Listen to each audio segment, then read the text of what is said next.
Healthy snacks ఏమైనా పిల్లలకి prepare చేసి పెట్టాలనుకుంటే కనుక ఒకసారి ఇలా ట్రై చేసి చూడండి. బనానాల్ని తీసుకొని వాటిని తొక్క తీసుకొని మిక్సీ జార్లోకి వేసేసుకోవాలి.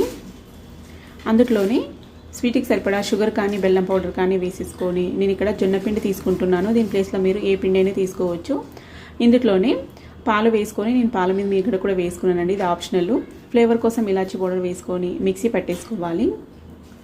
ఈ విధంగా బ్యాటర్ అయితే ఈ విధంగా వచ్చేలాగా మిక్సీ పట్టేసుకోవాలి. మొత్తం ఈవెన్గా మిక్స్ అయ్యేలాగా ఈ విధంగా ఒకసారి బాగా మిక్స్ చేసుకొని, ఇప్పుడు పొయ్యి మీద దోశ పెనం పెట్టేసుకొని దానిపైన 1 టీ స్పూన్ నెయ్యి వేసేసుకొని ఈవెన్గా ఈ విధంగా అప్లై చేసుకోవాలి.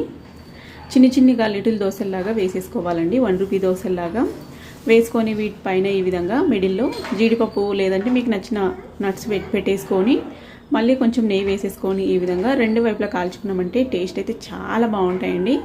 నాకైతే చాలా బాగా నచ్చాయి.